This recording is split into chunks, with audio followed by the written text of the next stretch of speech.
तो केवल कितने महाद्वीप माने जा रहे थे? 7। और इन्हीं 7 महाद्वीप के नाम पर आप सुनते होंगे कि 7 स्टार होटल है।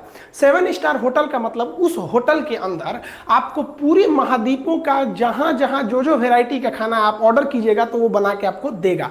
आप 5 स्टार में जाइएगा तो वो कोई 5 महाद्वीप का ही रखा होगा। अब आप उसके रिसेप्शन पे जाके पूछेगा कि आप किस महाद्वीप का रखे हैं।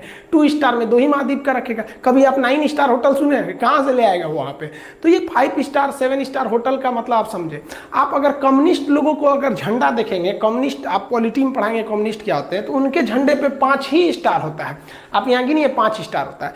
तो कम्युनिस्ट लोगों की विचारधारा अलग है। वो कहते हैं कि हमारे हिसाब से जो महाद्वीप है वो 5 है, क्योंकि कम्युनिस्ट के झंडे पे आप एक हंसुआ देखिएगा और एक हथौड़ी देखिएगा। मतलब कम्युनिस्टों की मेन विचारधारा जो होती है ना, किसान और मजदूरों को ज्यादा वो फेवर करते हैं। इसलिए वो लोग अंटार्कटिका को महाद्वीप ही नहीं मानते। कहते हैं कि अंटार्कटिका में न किसान रहता है न मजदूर रहता है, इसलिए हमारे हिसाब से ये महाद्वीप ही नहीं है। तो 7 में से तो एक तो ये कम हो गया।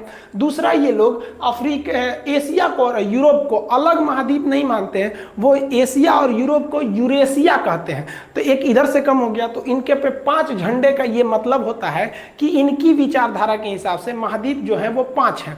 लेकिन अभी यहां हम देखते हैं कि 8वां महाद्वीप कौन है, तो वो इसी ओशिनिया में मिला है हमारा 8वां महाद्वीप, जिसका नाम है जीलैंडिया।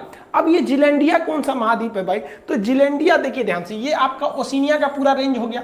तो ओशिनिया का जो रेंज है, जिसे आप यहाँ पर न्यूजीलैंड देश देख रहे हैं, यहाँ पर न्यूजीलैंड, तो यहाँ आप ये डॉटेड लाइन में देखिए, ये वाला हल्का सा कलर चेंज किया हुआ है। ये वाला जो महाद्वीप है ये जीलैंडिया महाद्वीप है। ये कई मिलियन साल पहले ये डूब गया और इसका जो 94% एरिया है वो पूरी तरह से समुद्र के अंदर डूब गया। अब केवल कितना परसेंट एरिया निकला है? 6%। तो 6% है ना, तो उसी में से आपका न्यूजीलैंड है और एक नया एक देश है जिसका नाम है न्यू कैलिडोनिया।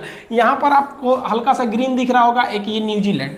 तो न्यूजीलैंड और न्यू कैलिडोनिया ये अलग महाद्वीप का हिस्सा है। इसे मान्यता ज्योग्राफिकल मतलब भूगोलवेताओं ने दिया है। ये पूरी तरह से डूब चुका है।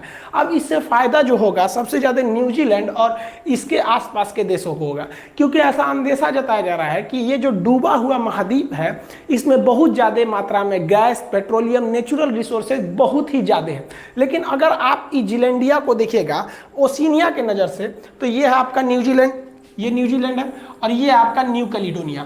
तो न्यूजीलैंड को हम पोलिनेशिया के अंडर में समझ रहे थे। यहाँ देखिए पोलिनेशिया लिखा है, ये एरिया को पोलिनेशिया में, और न्यू कैलिडोनिया को हम लोग मेलानेशिया में समझ रहे थे, और ऊपर वाला माइक्रोनेशिया है, ये वाला तो ऑस्ट्रेलिया है। तो अभी ये इसे 8वां महाद्वीप का को एक सेपरेट करके दिया गया है। लेकिन ये जो जीलैंडिया महाद्वीप है ये पूरी तरह से डूबा हुआ है। आपको भी पता है कि पृथ्वी जब बनी थी तो पूरी तरह से धधकता हुआ आग का गोला था। उसमें एक ही एरिया था जिसका नाम था पेंजिया। पेंजिया कई भाग में टूट गया। जो ऊपर वाला अंगारा लैंड